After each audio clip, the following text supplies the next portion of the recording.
Love. Some would say it took a backseat when the pandemic forced us apart.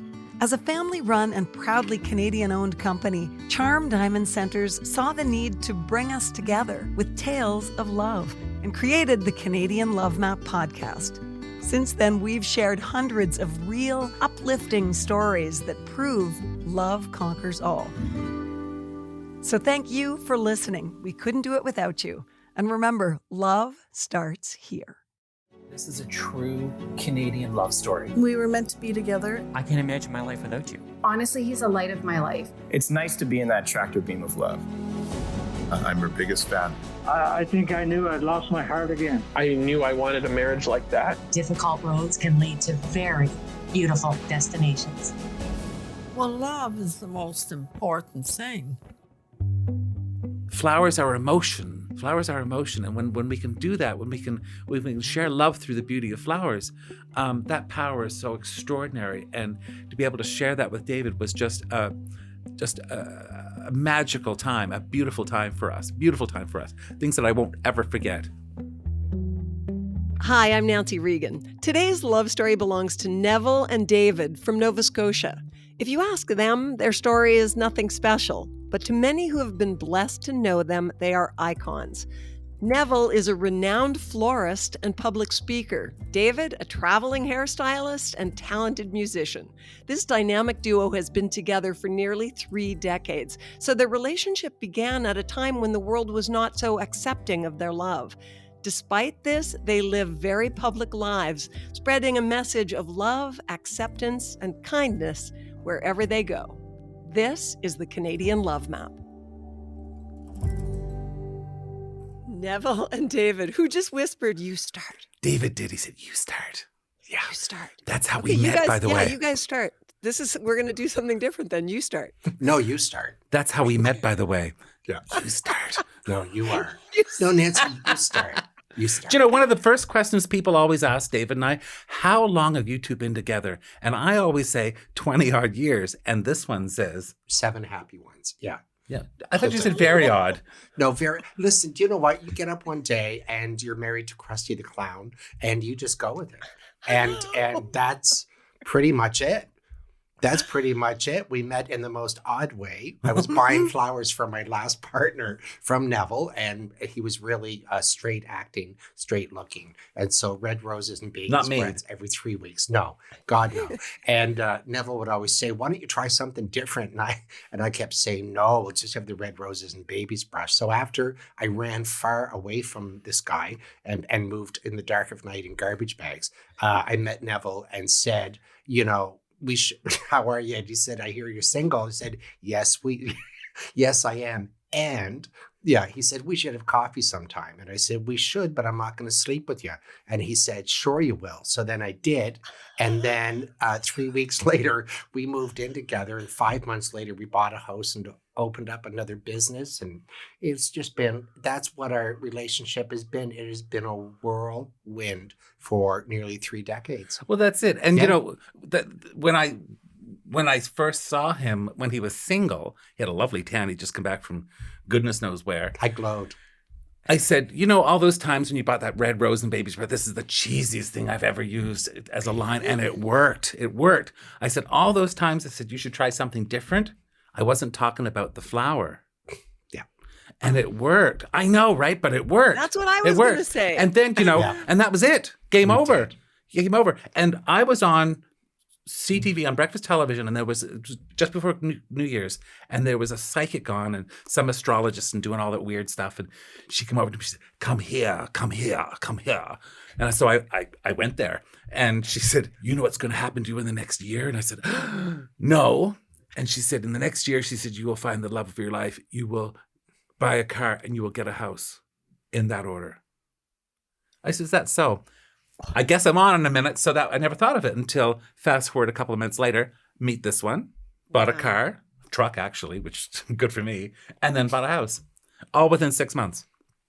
Bang, bang, bang, bang, bang. Yep. So. Wow. Did you ever go back to her to say, "Okay, what's the next chapter"? I was scared too. I thought, oh no, she's going to say, "Oh well, I hope you enjoyed that little moment because look at you now." Your legs but it's been brilliant. It's been brilliant. What a. If someone said to me, 30 years ago, this is what's going to happen to you, good, bad, and otherwise, I'd have laughed and laughed and laughed, and I said, forget it. That's not going to happen. But it really has. And I mean, I've been on such a whirlwind trip with this one.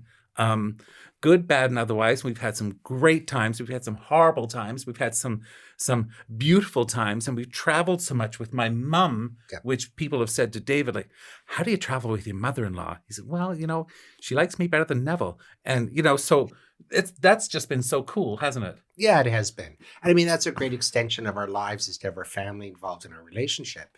So, I mean, that's fantastic. Neville was the first man that I ever brought home to meet my family. And I was 35 when I met him. And now I'm 118 Canadian. So that was many years ago, but only 72 American. The second date that I had with Neville, we both were pretending we didn't smoke, and that lasted about a minute. And then we smoked a pack and a half apiece at Le Bistro, and then got up the next day and drove to the country and pulled up in front of this old farmhouse. And I didn't know where we were. And I come around the corner of the house, and this dear old British woman with one of 17 white cardigans that she owned came around the corner and said, "Hello, Neville." And that was his mother. And he introduced me to his mother on our second date. And the rest is history. And I looked at him and I thought, you're the same guy in front of your mother as you were at dinner last night. And I thought, that is an exceptional thing, Oh, yes. I love that. That so much, says David. it all. And one of my friends, Howard, that I worked with when I worked for the AIDS organization here in Nova Scotia, Howard looked at me and he said, this is going to last a lifetime, because this is the first person you've ever had in your life that you didn't think you were better than. Because it was all ego driven, right? This big attitude. No, but it's true. And he was absolutely right. I had no need to have pretense or to be snotty or to be self-absorbed. I just let it go. Not desired or required. And we just live our lives for each other. We want a better life for each other. And that's really been the foundation of these decades together. Decades. I think too, what has worked so well for us, we see so many couples that are so codependent. They're so codependent. I'm going if you are. I'm sitting if you were sitting. I'm standing if you are standing. I'll go. Ugh. I can't. I love my own company. I've always loved my own company. I don't get lonely. I enjoy my own company. So David has always allowed me to be myself and go off on some of these big floral adventures that I've gone pretty much, all over North America and South America and into Europe, that has taken me alone. And sometimes he'll go with me and sometimes he won't, but he'll always wave me off at the airport and welcome me home when I get home. And that's so nice, because people have said to me, doesn't David get upset that you travel so much? Well, no, because I usually have one of my suitcases filled with goodies for him when I get home. There is that. But, it's wonderful. You want to set someone free and they come back and they're fulfilled and they don't feel upset about leaving someone behind, and they just go and meet their dream. And I think that's wonderful. I was thinking about you guys. I've known you for a long time. Yes. And I was chuckling this afternoon and thinking that it's only recently that I learned what the expression OG means, original gangster. And you guys are, in terms of gay couples in Nova Scotia, you're OG. The original gays. Yeah. And I think about young people today who are gay and understand what it's like in terms of the world's acceptance of their relationships. And do they have any idea what it was like for you? Can you tell me each of your stories of coming out? Tell her your story about the first march. I got sober 33 years ago. And the first year of that, there was a gay march. And it started on Gottingen Street. And there were about 25 or 30 people. There was clergy and lawyers and doctors and, this kind of stuff. And a bunch of us, the rest of them, like the Gilligan and the Mary Anns, right? And there we were behind a restaurant, and we walked out onto Gottingen Street, and we put paper bags over our heads and made our way down Cogswell Street onto Barrington, scared to death. I thought I was going to die from anxiety, but that was the foundation of my sober life and being gay, because I knew, just intuitively knew, that that was going to help somebody else. But I knew that to be true, and that was before I met Neville. Yeah, And 5 that years. that's the definition of bravery, right? Being Absolutely. scared and doing it anyway. So raw, just absolutely so raw, and I mean, that opened so much to me. It became to the point that really taught me a lot about my orientation is really no different than the color of my eyes. It is the genetic me. I'm 5'11". I'm a little curvier than I'd want to be, and I'm gay. And so I don't lead with that. I just happen to be gay, but I also happen to be Irish.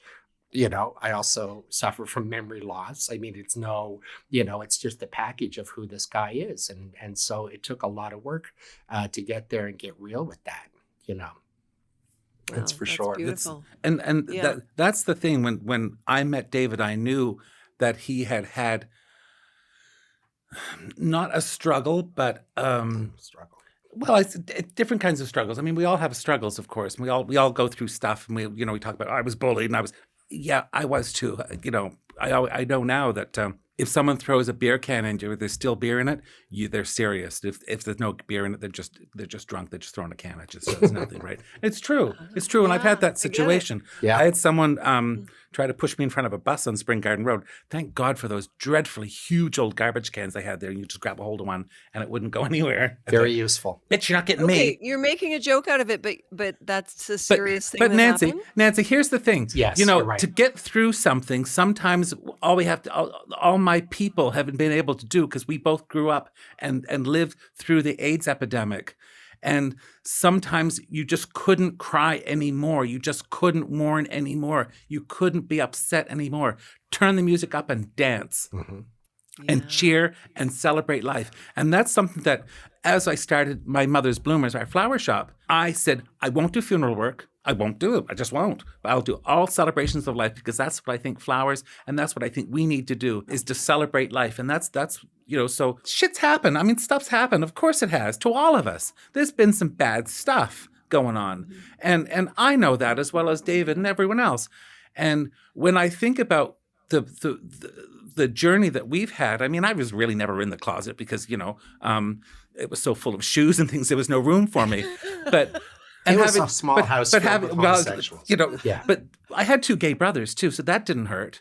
One was moved out long before I even knew him. And so, when we were growing up, my brother and I, my father knew instinctively, bless his heart, that Neville would never be the wood chopper and hunter and all that sort of stuff, that tobacco chewing, spitting, scratch your ass kind of hunter, that kind of guy. I'm not him. Yeah. But I'll make you a fine meal, and I can certainly bake a loaf of bread if you need me to. And I can sew just as well as any mistress or lady. And I learned all those things from my mom. And my father was just so brilliant in accepting and allowing that. And I think that's the thing, when people say, isn't it wonderful that this is such a tolerant world for LGBTQ? No. Don't ever think you have to tolerate me. If you have to tolerate me, piss off. Accept me or go away. And that's how I've always lived my life. If you don't accept me, listen, I don't like cilantro, but if someone else loves it, go ahead. It's just not for me. That's true. And I'm cilantro to a lot of people. I don't like him. Good.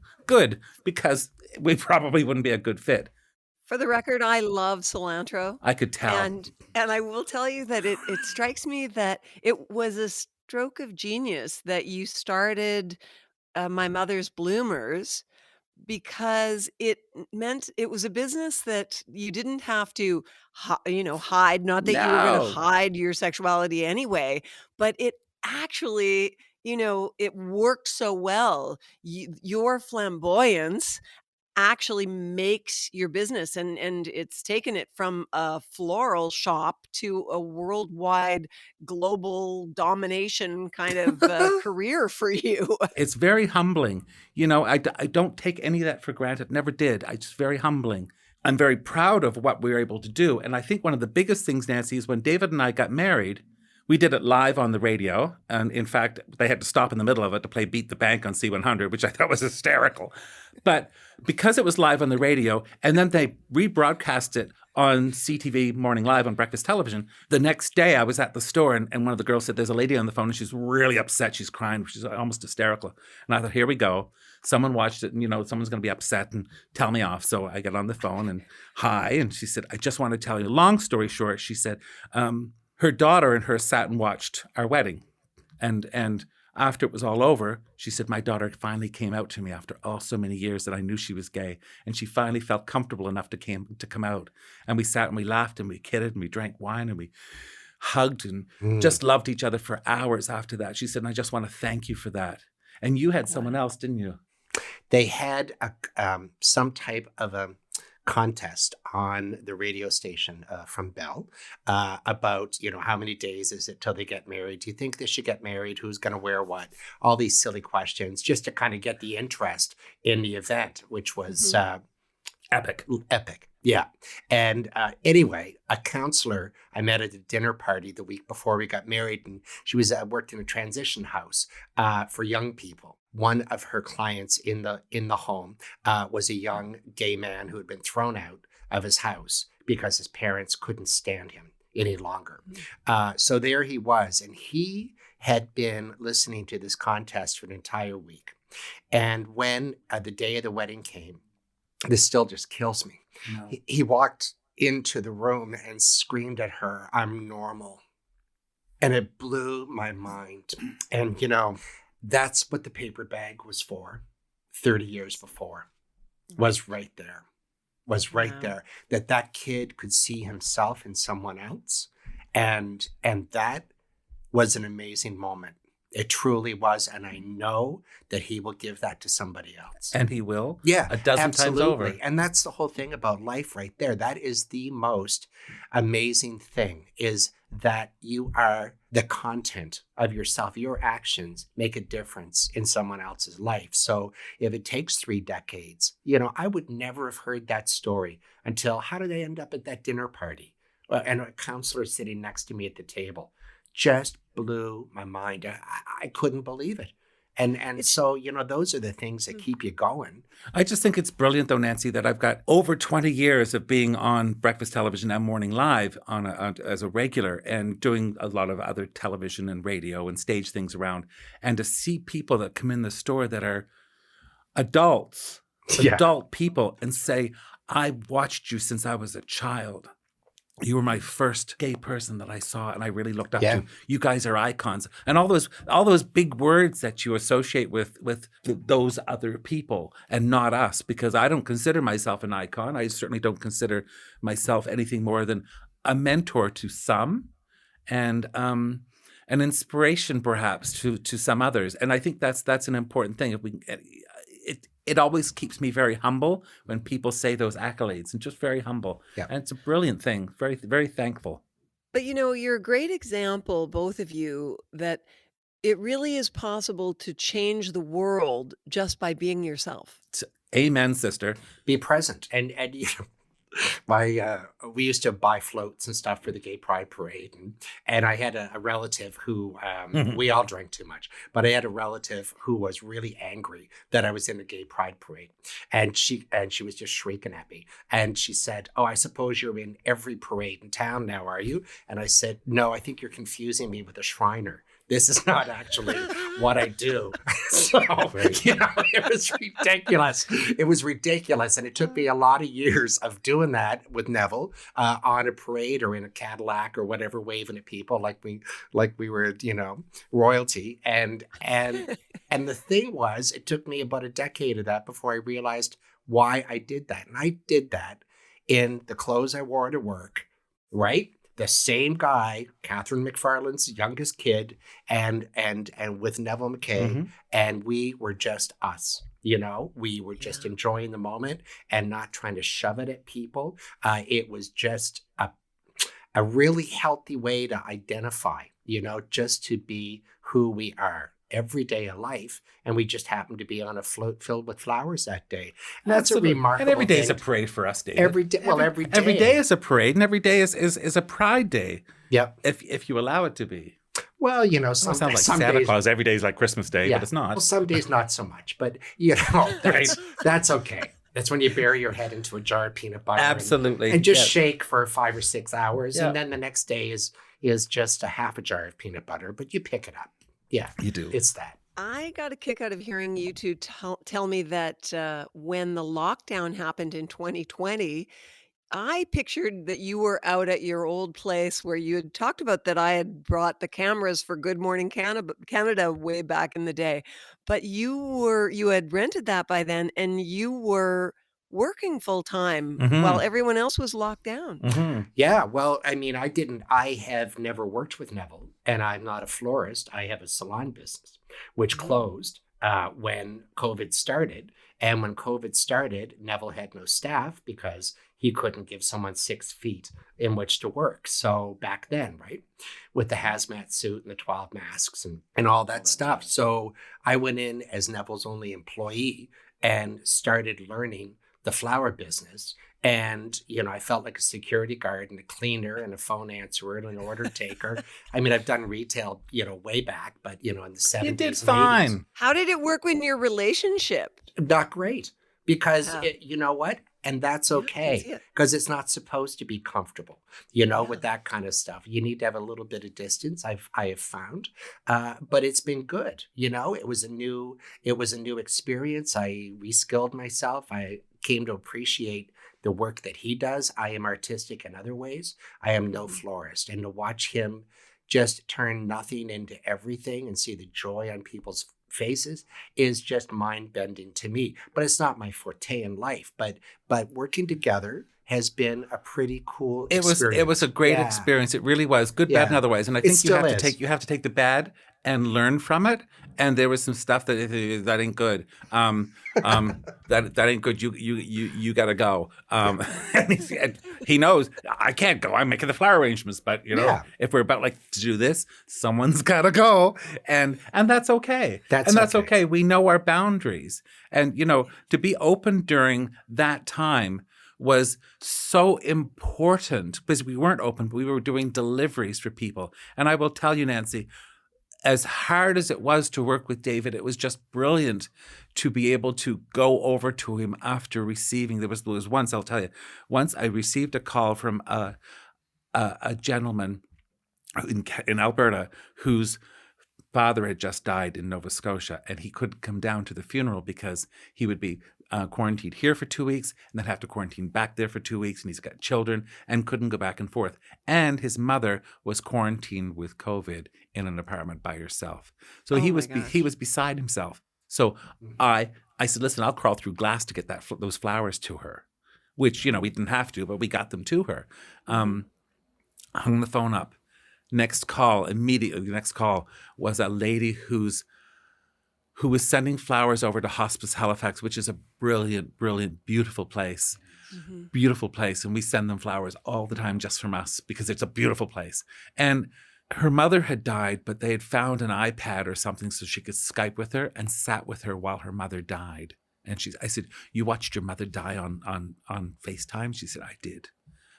So that you can either take that and wear it like a brooch or keep it inside, which will cause a tumor, or you can talk it out. And I was able to talk that out with my husband immediately. And he understood immediately, because when you hear those stories, flowers are emotion. And when we can do that, when we can share love through the beauty of flowers, that power is so extraordinary. And to be able to share that with David was just a magical time, a beautiful time for us. Things that I won't ever forget. This podcast is brought to you by Charm Diamond Centers, Canada's largest family-owned jewelry store. They are proud to be putting love on the map, and the staff at Charm Diamond Centers are thrilled to be a part of your love story too. So visit charmdiamondcenters.com or one of your local stores. Love starts here. Interesting, though, because David creates beauty in an artistic way with a different medium and also nurtures people through doing their hair. Well, I've been that person all of my life, and I just find a space. My parents were very much like that. We were the center of the community. Our house raised most of Rockingham, I think. And it was just, I was raised in a sense of community. Do you know what I mean? That's a very important thing to our family, to be part of something greater than ourselves and to be useful. Was something that just came, and that was in a very alcoholic home, which wasn't abusive, which was not loud and abrasive. It was just a disease that we all shared. I lived with wonderful, wonderful people, which is how I ended up living with wonderful, wonderful people. To your point, creativity, I'm a musician, a classical guitarist, and a folk singer, and beautiful musician. Thank you very much. I actually Neville and I did an event about a month ago, and it had been 3 years since I'd stepped in front of a microphone, and it's all I could do to keep it together. That is something that's been a joy of my life, even as a child. So to be able to come back and do that and practice it and pick it up, the guitar off the wall, and start picking again, unbelievable. And he does it so beautifully because he cares. He cares. You can go to anyone who can have a skill. I know in my industry there are people that they're really, really good at doing what they do. Yeah. But it's not in here. It's like when if it's strategic or at an intellectual level, it doesn't land in the same way. Absolutely. Well, intellectually, you will not feel it because it's not designed to be felt. It's the same as making your grandma's loaf of bread or great aunt so-and-so's pasta recipe that she just does a little bit of this and a little bit of that, and off it goes, and she's got it done. And you can follow that to the finest grain of salt, and it's still not going to taste as good because it doesn't come from the heart. And that's the thing that I see. I mean, David's no Vidal Sassoon for hair. He does a really good job. But as importantly, he makes you feel good. Mm-hmm. He makes you feel good. He makes you feel good with his hair. He makes you feel good as a person. He makes you feel good about yourself. He makes you feel good when he plays. And that's something we've done some gigs together where he plays while I make a floral piece. And the symbiosis there is incredible. Just to watch how those flowers move and dance to his music. And it's really cool, really, really cool. And something we're trying to work on a little bit more heavily as a project to do something like that. Because it just works. It just works. There's security issues, of course, because you can't often have the entire royal family in one room. So we don't do a lot of gigs together. There's royalty here. There's lineage that we're concerned about. And of course, our offspring, Loretta the cat and so on. Is she ready to take hold? I don't know. It's too much. But the event we did it was for Byrony House, actually, which we're great supporters of. We love the work that they do. And so, I did a little set of music. Neville it was so funny. It was so great to see him designing. You don't realize that he's educating you because it's so entertaining. And so that's going on. I play, he does. I play, he does. And then at the end of the show, we did a piece together, and it was called Last Night I Had the Strangest Dream by Ed McCurdy, who was an American activist during Vietnam. And he wrote this song called Last Night I Had the Strangest Dream I've Ever Dreamed Before. And I read it I spoke it as a poem, played it as an instrumental, and then sang that song. I look over, and there is Neville designing a yellow and blue arrangement for the Ukraine. And there was not a dry eye in the place. And, when you look at that kind of stuff, it can't help but rip the guts out of you. It just, something had to be said. And that was so freeing to both of us because it was a simple statement that we did as a couple, and it meant a lot to a lot of people. I'll never forget that. That was really, really special.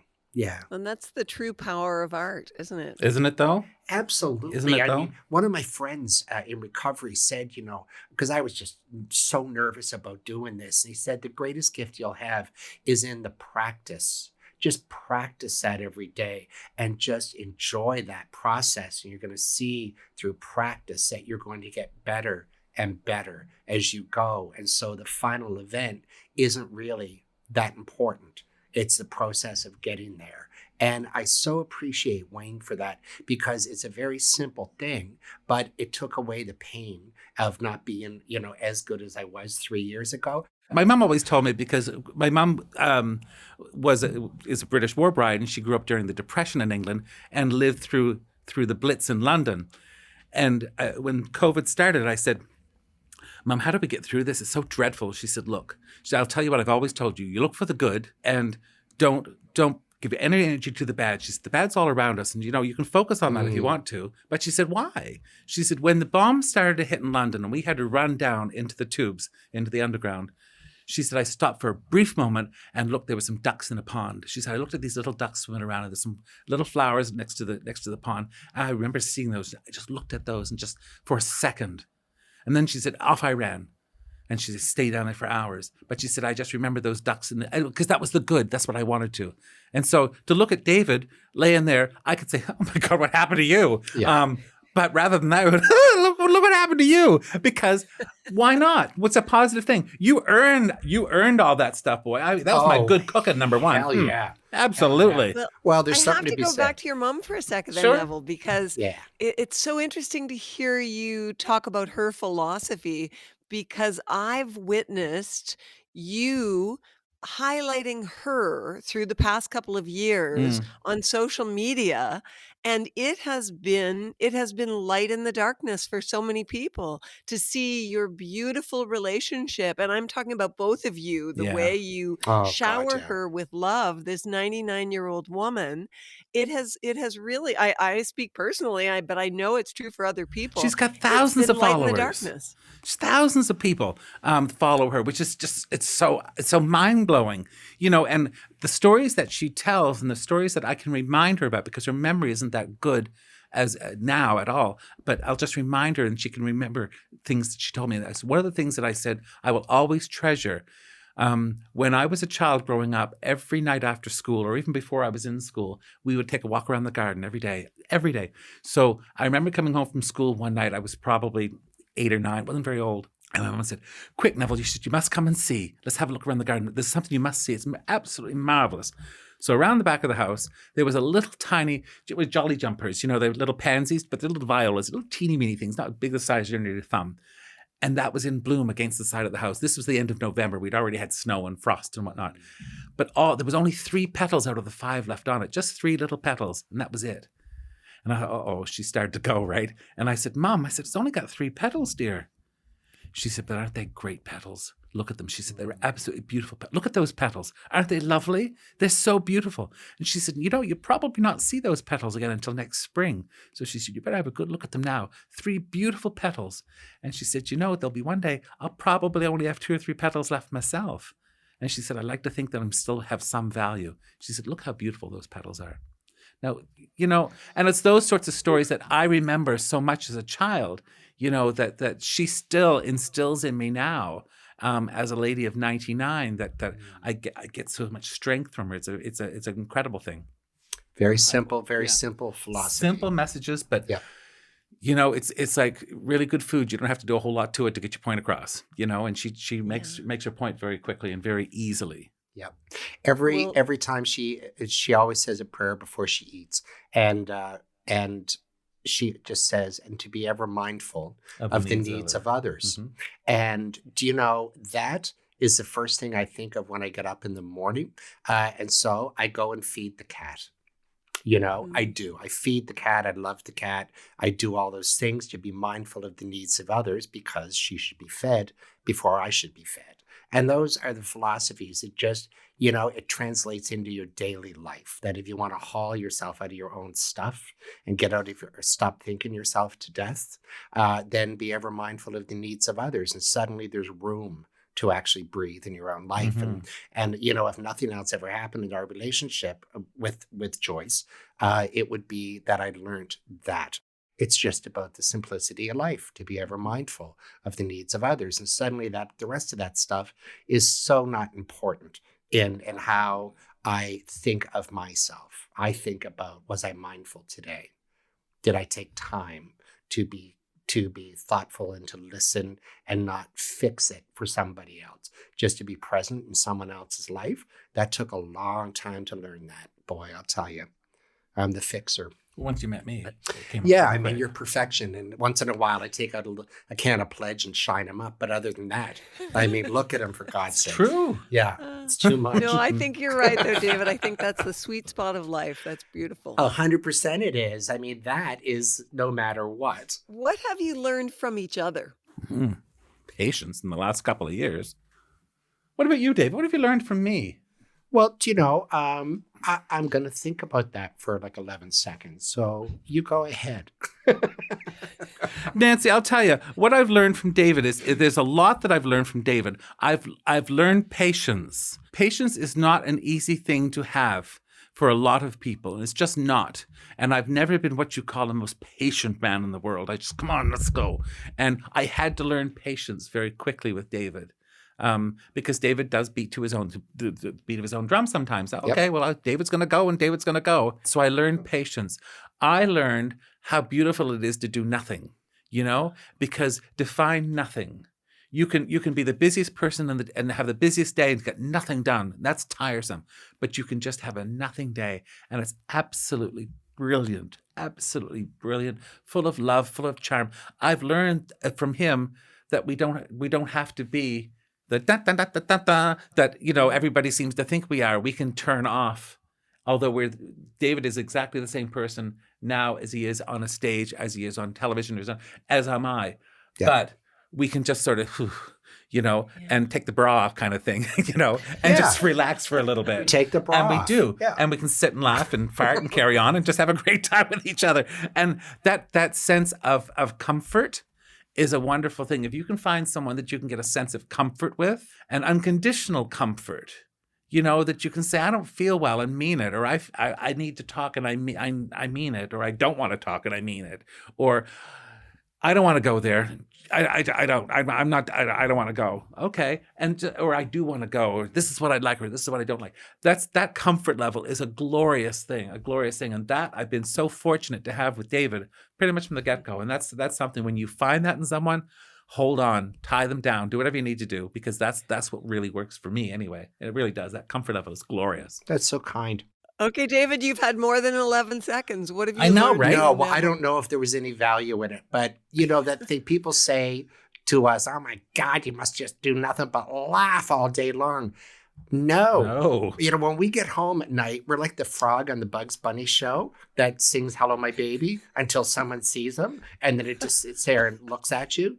That's us. We have no compulsion to talk to each other. We are just so comfortable in our silence with each other. And that is, given our personalities, that is love right there. Like, that is such a gift to be able to close the door and just know that that's always going to be. So that's something that I learned. Something I also learned is about character. The person you are when no one else is looking. And that is, I had never seen that so shockingly true until I met Neville McKay. He has this character and this integrity that he just is. It's not something he has to promote or work towards. The foundation of him is that. And he's Joyce McKay's little boy. That's who I married, not the guy on stage with great career of Flower Industries, with so many more opportunities coming, because they are. No, I married Joyce McKay's youngest kid, and I know where he comes from, and he taught me that. So I'm very grateful for that. That's a gorgeous sentiment. I was going to ask you mine. next, what do you love most about Neville? But did you already answer the question? I don't know. I think so. I mean, there must be more. Do you know what? I can't imagine there is. I mean, I only know 27 words, and I can mix them up again for you. You did very well. I hope there's not a written test after this. That was just beautiful. Neville, what do you love most about David? His fragility that is bound by just an unbelievable power of determination. Because he's very fragile. He's a very fragile petal.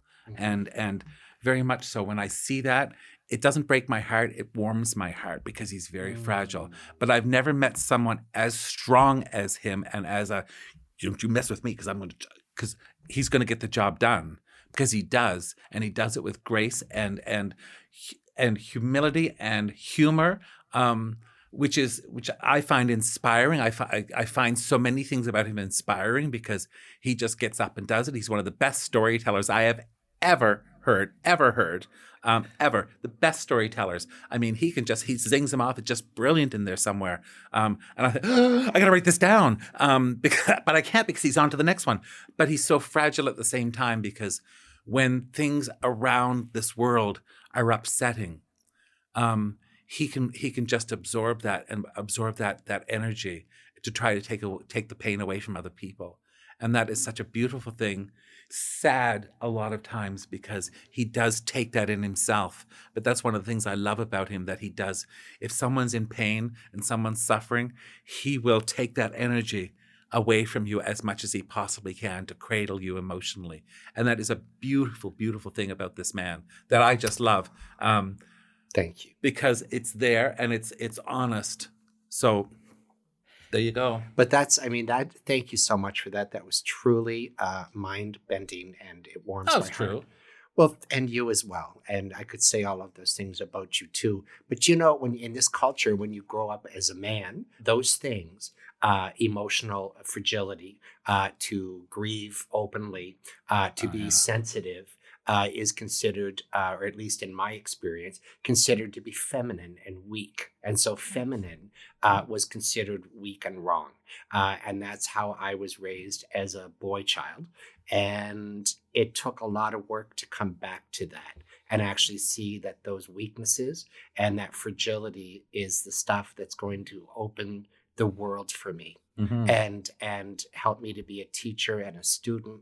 At the same time, I am drawn to people that are like me. People are drawn to me for that reason. It's just an emotional thing. It's not an upside down cart. We, Neville and I, lived through our hearts, and we always have. But it took work for both of us. Neville wasn't raised by the Von Trapps, and neither, he was Gretel in one production. Well, it was. But we weren't raised as the Von Trapps. I mean, there was some heavy knocks to get here in life, but good lessons on the way through. Do I want to do it again? No, I do not. I'm done with that. But I know where I am, and I know who I am. From where I sit, feminine equals strong. Totally. I couldn't agree Me more too, with my you. darling. Absolutely. Yeah, I know. I knew you would agree. I can't help but ask Neville, if David were a flower, what kind of flower would he be? Jesus. Do you know, it's funny because you're not the first person that's asked me that question. Oh, really? They've asked me I thought that it would question. be original. No. Well, it's no, but my answer won't be either because David is not a flower, he's a bouquet. And I think that's the way a lot of people are. I think people that are one note, they're like a one-trick pony. They're just, you're a daisy. And I do this analogy with a bouquet of flowers when I do a presentation for a group of people that David actually taught me once.